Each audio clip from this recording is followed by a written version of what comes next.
into the purviews. then all of the city's match would go toward technical services, and that will be a billed as completed.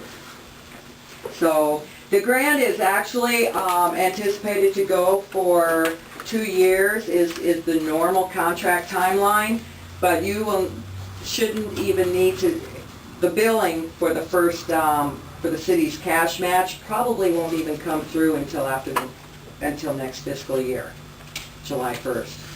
Basically, what we have to do as general administrators, and that's right, you're working with Fred Keston as far as, he's working with another, Sanitary sewer. thank you, sanitary sewer. Much like what he's got to do, we have to do an environmental review, which will take,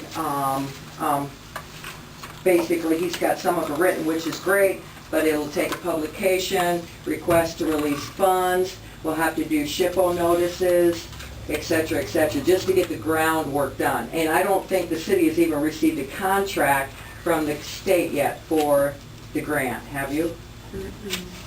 Big I've not seen contract from the anything. state? No, we're approving, well, we do have a contract for the community law, for the sanitary sewer tonight. But you have not received one yet from the state for the housing? And No. that should be coming in the next month or so, but you know, once we get the administrative contract signed, that gives me the go-ahead to start the environmental review done and everything else, or at least get that process started. How long of a process is that before you'd actually be able to go in And do and inspection?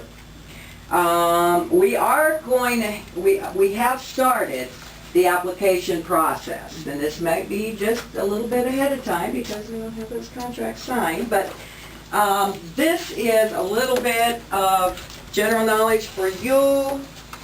Sorry if I didn't make enough copies, but basically we have, before when the grant was first applied for, before that we did what was called an interest survey, some of you might remember.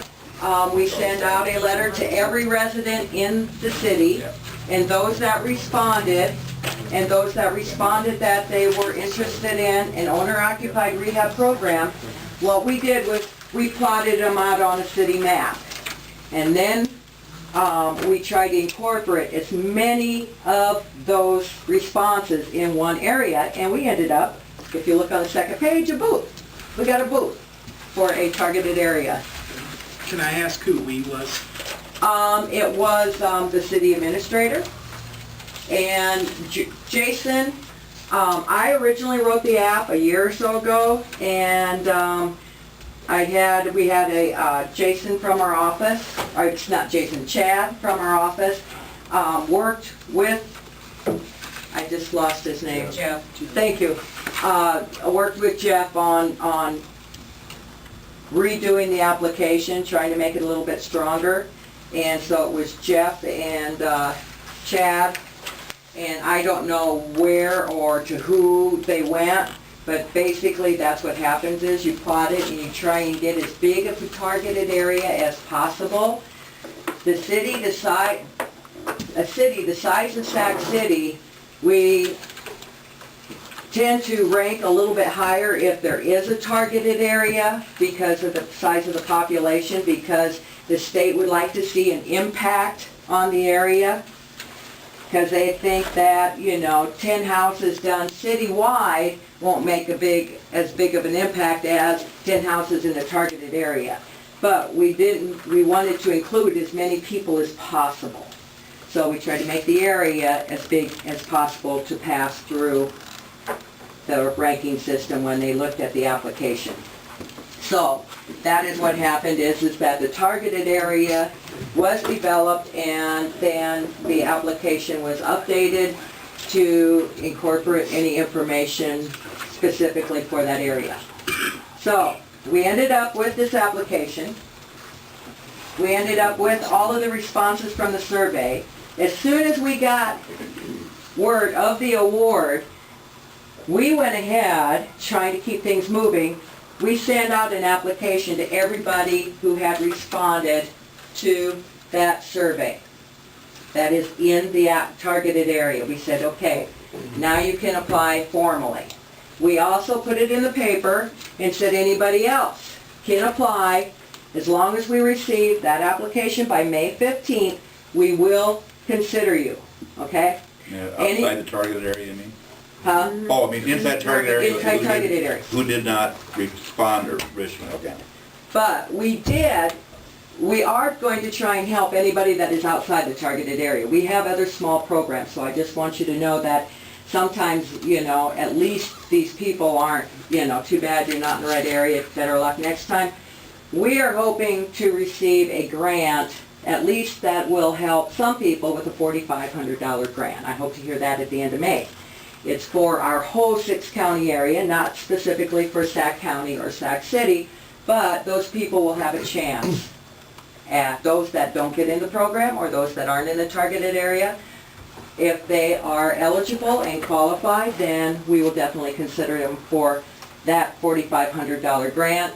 Or we also have ongoing a 2% interest loan, low interest loans that we can provide to for some repairs. So- If you, excuse me, Mhm. if you receive this money, how will you let the people know that it's available? How will this be Well, we, advertised or? that's what we've done. We've put an article in the paper and said, okay, this is available. Put in an application before May 15th.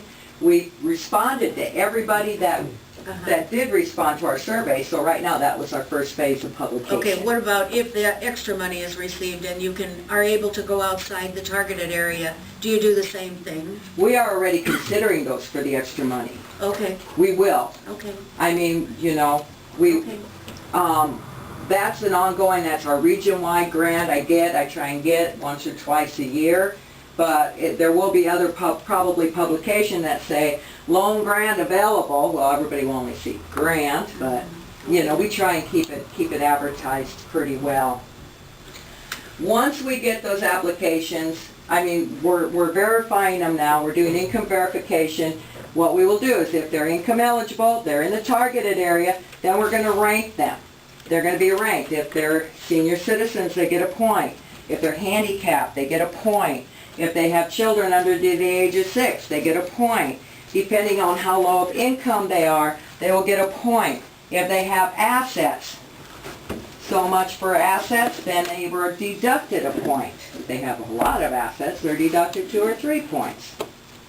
And once we get all those, then we'll have the applications in ranking file. And then that's when we would like to, at some point, we're hoping the city will pull together a housing committee, and then we can bring it to the housing committee and say, here's our top 10 people. So a housing committee can be generally 3 to 5 people, should be a rep from the city, Adam, could be anybody the city wishes to be on there. Anybody that's, you know, concerned citizen, banker, realtor, doesn't matter to me. But then I can, you know, then I can give reports through them or whatever, but at least they would be the sounding board as far as what's going on. Lori, this grant is for owner occupied. Some of your other funds, are they for rental or are they all owner occupied? This one is for owner occupied.